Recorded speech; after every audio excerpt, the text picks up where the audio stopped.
Good morning. Now presenting Dan Matlow with VitalHub.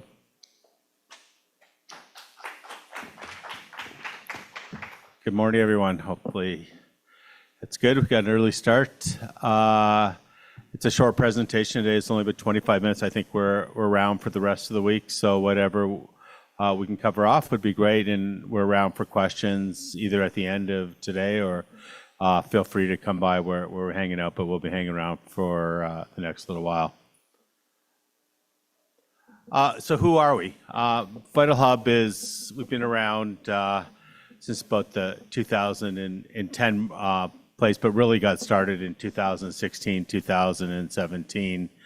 We're a healthcare IT software solution that has accumulated over 50 different hospital solutions over the last little while. So we're focused on government-based, funded-based healthcare systems. So those would be mostly those areas outside the United States. So we have operations in Canada, the UK, Australia, and the Mideast are our primary area. We've ramped up through both an M&A strategy and through organic growth to about over 70 million of ARR. We've completed over 20 acquisitions, actually 21, and we just announced our 22nd acquisition since its inception. We really are focused on our numbers. Our financial numbers are extremely important to us. We feel we're very strong in both operations and capital allocation. And our goal, and we're well in our goal, is to be a self-contained compounder, producing our own revenue and producing our own margins, and our ability to get disciplined, scale, growth, and profitability in an organization. You'll see that through our numbers as we move along. The marketplace, in presenting to the U.S. marketplace, the biggest question is, why aren't you in the U.S.? And my first 10 years of my career were actually spent in healthcare IT in the U.S. marketplace. It's not that we don't know, we actually do know the U.S. marketplace, and maybe eventually we will move in there. But the marketplace outside of the U.S. for healthcare IT software is really made up of smaller, niche-based vendors that have built solutions that have serviced those marketplaces. And as one of those vendors in a predecessor life before this, in a company called MedWorks, which was a successful venture, which we sold off to Avis equity-based partners, we really came to the conclusion that these organizations would form stronger as a cohesive unit than they would individually. So off we went on our consolidation based run. But really, it's a $10 billion opportunity for healthcare IT spending outside of the U.S. marketplace, and really focused on our Canadian, UK, Australian, Mideast marketplace with some work in the U.S. But again, a lot of money being spent in healthcare IT. Digitization is moving in those markets pretty aggressively, and we're right in the middle of that base marketplace.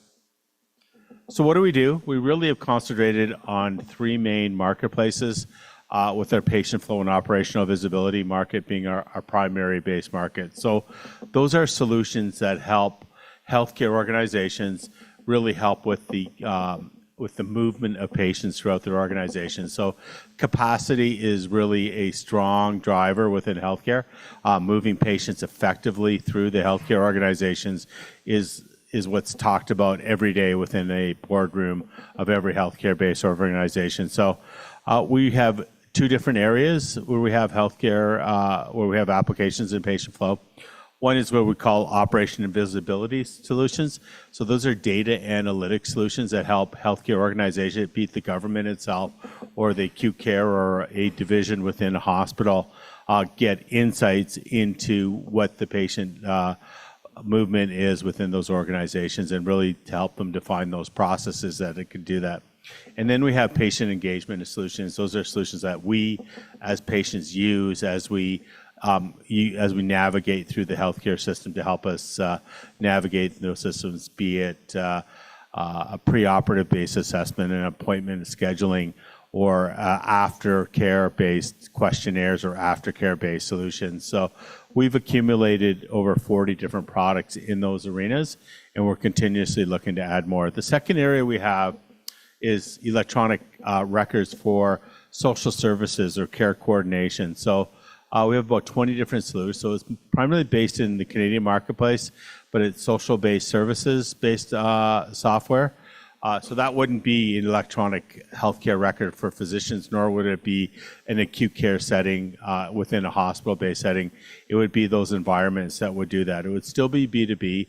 Typically, there's organizations over 500 employees, generally between 500 to 2,500 employees. But we also have some really big base deals in that system where we do the entire jail populations for an entire province in Canada, or we have entire provinces that would use those systems. And we have a product called Treat that has done extremely well in there, and we've accumulated other base modules over the years with that. And the third area that we just entered is in workforce automation-based solutions, smaller part of our business, primarily UK-based, but as for solutions that help employees of healthcare organizations in terms of compliance, recruiting, certification, et cetera, that go along with it. So just a few case studies to show where patient flow would be. Patient flow journeys would be those systems that help us, such as kiosk, web-based applications, entries, appointment management, et cetera. We've accumulated a whole gamut base of solutions that would drive those markets. And then operation and visibility, we'd run that from both a countrywide level, in case of the UK, with the product called Shrewd, through to hospital-based levels or departmental-based levels with patient tracking lists and patient tracking boards that you would see across hospitals in many of those regions. And we've accumulated a significant amount of assets in those areas. In case management, it's a full-blown ERP-ish type system. Complete from registration, integrated care, billing, facility management, a full-blown patient care system that would drive those models just with a product called Treat. Went the wrong way. We also have, we've built a strong merger and acquisition-based strategy. So again, as I said, we've done 22-ish, 21, 22 that we've just announced. But we have an effective-based strategy that really is focused on consolidation and really cost-based reduction once we acquire those entries and cross-selling of our assets. So if you look at our revenue base, we've had strong organic growth, and we've been doing about on average about 1.5 million of new organic ARR. That's not purchased ARR on a per quarterly basis, because we have an effective strategy where we've been cross-selling our assets into our strong customer base that we've established. So we look at that strategy as we do that. As we work through it, we consolidate our G&A functions and put everybody on our operations. We have a cost-effective R&D channel. We've about 500 of our employees, 200 of those are based in our Sri Lankan-based operation. So we've built this operation for 20-something. We started in 2016 to well over 200 people in 2025. So a big part of our strategy is moving our resources offshore into those environments and getting real effective R&D off of that at a really cost-effective price. And it's allowed us to get the margins that we feel we've needed. We strategize on how these products work together. We put those strategic directions in place, which really affects us for our cross-selling. And that's optimizing a sales and marketing-based strategy off of these small vendors to do that. So we grow together, we sell, we build strong organic growth, and those have been proven in our numbers that you can see in our financials. Our merger and acquisition model, we've been buying our assets at about between 1 and 2.5 time module revenue model. We paid some well over 3, but primarily it's been in that range. We target companies between 2 and 20 million in revenue. That's been our base that we do that. There are some larger acquisitions in play that are north of that. Usually these businesses are making a little bit or losing a little bit, break even, or profitable. So we have work to do when we acquire them to get them into our deal. There's about 400 companies in our pipeline, and we have our own team that sources these acquisitions, and we make them. We model our companies on a 5 to 7 year payback. So we are looking on a cash by cash basis. So whatever cash we do, we're looking, and we model very non-aggressively in terms of our organic growth-based model. So it's really based on our cost-based model to do that. We won't touch a company if it doesn't have at least 60% recurring revenue. to do that. And our goal is to get it to 20% adjusted EBITDA on a pretty fast basis. I think the company is reporting 28% adjusted EBITDA on a regular basis, 25 and 28% on a regular basis. And we do have the ability to offer stock and cash as part of our transitions. In the early days, we use stock, but for the most part, it's been cash-based, and we're pretty cash-based structure in terms of what we have. So those are the acquisitions that you've seen. As you can see, we've been pretty active in the UK and the Canadian marketplaces, some based in Australia and nothing in the Mideast, but we do have operations in the Mideast. So we've been pretty aggressive in our strategy in terms of we built up. And most of these products that we've acquired have been bought from, for a reason in terms of building up our portfolio and building up our strategy as we go into the marketplace and really working at cross-selling our solutions into our market. So as you can see, we've been pretty busy in those markets, and we continue to be busy on our M&A front. We're doing it between 2 to 4 transactions on an annual basis. Again, the secret to what we said, I think I mentioned this, is our Sri Lankan based organization. Again, 200 plus people that work there. It really helps our innovation, very in tune with our domain, very in tune with our groups, and do an effective job of us being able to do cost-effective solutions on an offshore type of basis. Financial performance, we're north of 71 million of annual recurring revenue. I think it represents about 85% of our revenue to date. So if you look at our revenue, most of it's recurring in nature. Total revenue has been 20.6 on last year's quarter, and we continue to see that being up. We're 100% net revenue retention, 3 to 6% churn on an annual basis that we offer. 81 to 85% gross margin that you've seen on a regular basis. So very high gross margin. Every time we add another 1.5 million of recurring, we like to see that. In our ARR, it's been pretty strong. It's been about 15% organic ARR. So when I say organic ARR, it's important to mention we are a consolidator. That's on top of the ARR that we purchased. So we've done an effective job of growing our ARR on top of our acquisitions in terms of what we've done. But overall, it's been 51% total revenue growth using both organic and our acquired ARR. A little bit on our financial metrics. You can see our ARR growth has been growing pretty extensively, both from acquisitions and through organic growth. And you can see how that's been going up over the last 3 years. But you can see the ARR just recently added from acquisitions, but for the most part, it's growing in recurring revenue and is really important to us. It's strong, it's sticky, and it's maintaining itself. Recurring revenue, we like to show this because people in the early days always just said, well, all your ARR is just coming from acquisitions, and you're just sort of diluting and growing, and what have you been doing after your acquisitions? And I think the model started proving itself in 2023-24, and the share price has shown that and reflected that as we've gone forward. But as you can see, recurring revenue historically has been 80% of our revenue, and you can see what's been organic and what's not been organic. And again, the incremental organic growth, growing through in terms of what's being acquired and what's gone forward. So as a percentage of that, it's been increasing quarter over quarter on a regular basis, and you can see what that's been doing. But profitability, again, is the main driver. We like our organic growth. We want our organic growth, but not at the expense of profitability. Quarter over quarter, we've been adding to our EBITDA, into our adjusted EBITDA lines, and we haven't not beaten a quarter where we have not grown this on a regular basis. So we're consistently trying to get cash flow into the operations that we can move in an attempt to keep more and more acquisitions and keep the model moving. So you can see our adjusted EBITDA has been 26, 26, 28. It went down to 25 last quarter because we've made some acquisitions that on the bigger side that we're still working on. So it takes us a little bit of time to get those acquisitions into our model.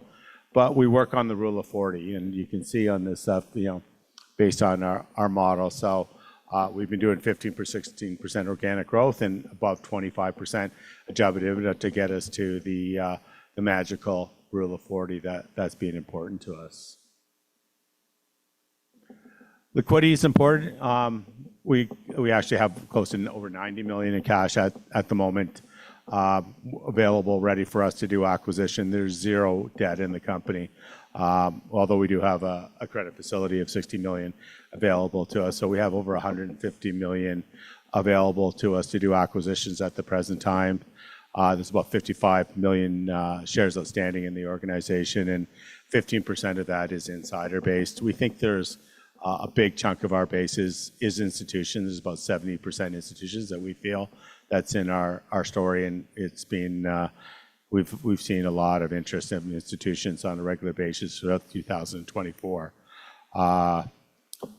Regular, we've been 65 million in billable debt. There's about 3.9 million of options and warrants, but 70% of that is institutions. Leadership, my background goes back 35 years in healthcare IT, and the last 25 of those would be in government-funded based healthcare, which in terms of setting up operations, not just in Canada, but abroad. So lots of connections abroad in the UK, Australia, Mideast, in European operations through my past initiatives.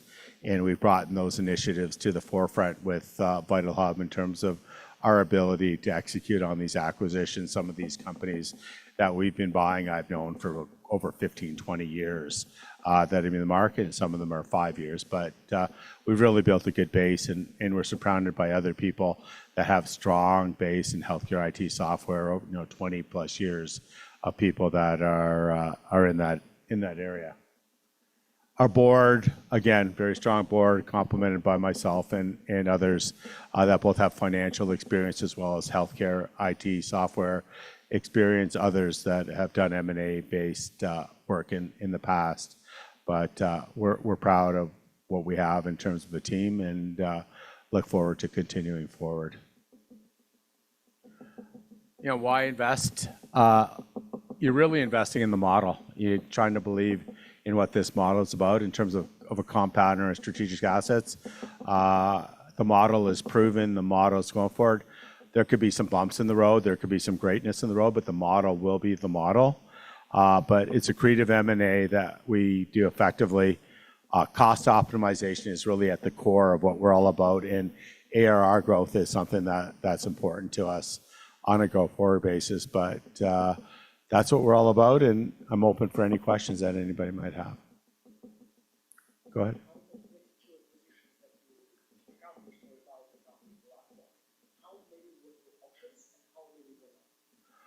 I'm going to say 25 to 30% options. The others just purchased without auctions. Go ahead.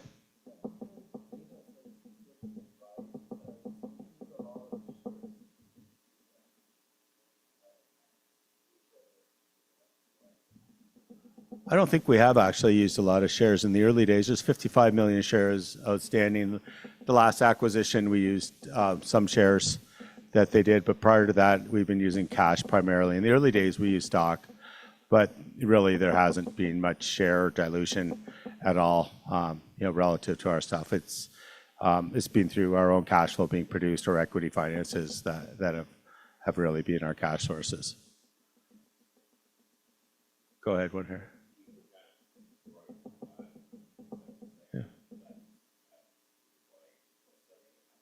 Yeah, I think about 25% would be new logos, and about 75% of that would be either upsells a module or cross-selling new products within those customer bases. So cross-selling is a big part of what we do. We buy customers with acquisitions and really work to put new products into there through a strategic process to do it. Go ahead. Go ahead.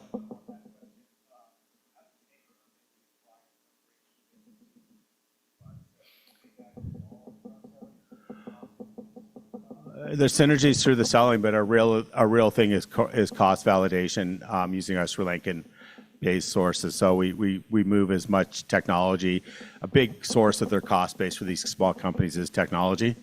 So we try to move as much technology as we can offshore to really increase innovation and get things done in a cost-effective way. There's one in the back that's been going for a while. Go ahead.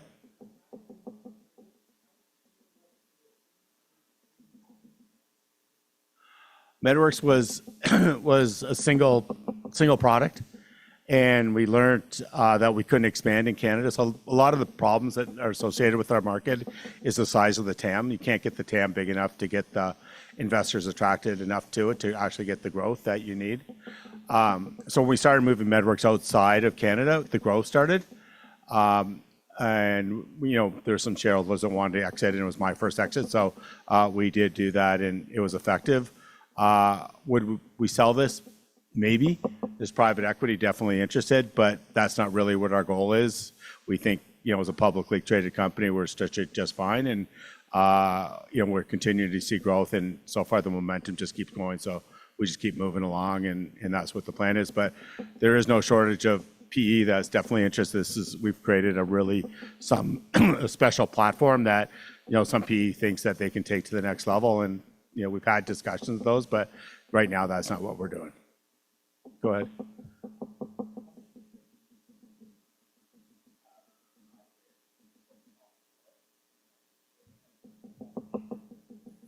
Zero churn as a result of moving people offshore. Our offshore team is great, and we're really good at our customer success. We know our customers really well.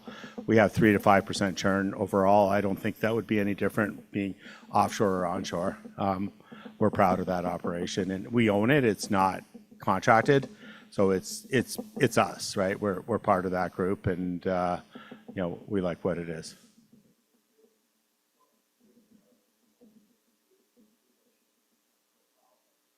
No, not at all. Not at all. Go ahead, back. Sometimes yes, sometimes no. It all depends. We do have a lot of management. A lot of times, if the thing is 100% owned by owner, that wouldn't be the case. But if it's not owned by the management team, they always stay. So it differentiates. It's just a question of what talent we need and our overall strategy. But we like accumulating talent from the management teams and like to keep them if possible. But probably 50-50 would probably be my answer.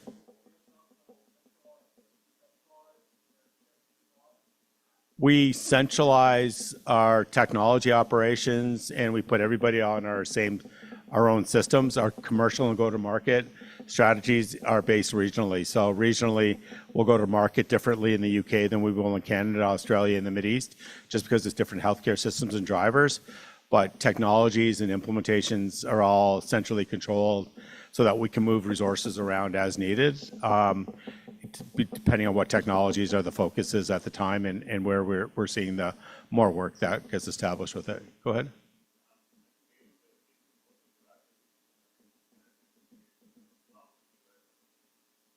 Yeah, we're not purposely going to the U.S. There are stuff, but U.S. is really driven by more of a private equity and a bigger TAM, higher valuations, more competition. It's a different beast, right? And so we're going where other people aren't, but more than a big enough TAM for us to grow. We might go into the U.S. at some point as we get more scale and size, and we think we can compete there in a more effective fashion. It's not that we don't know U.S., we do know it. That's why we're purposely not there. Yeah, go ahead, yes.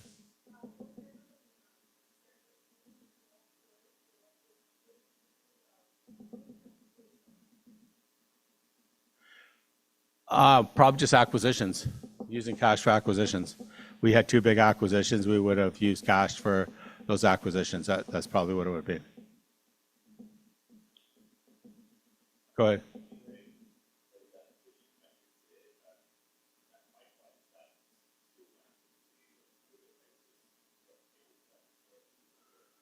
Yeah, we have. We had a little bit more meat on the bone, but yeah, we will. Like every acquisition has to get to a rule of 40.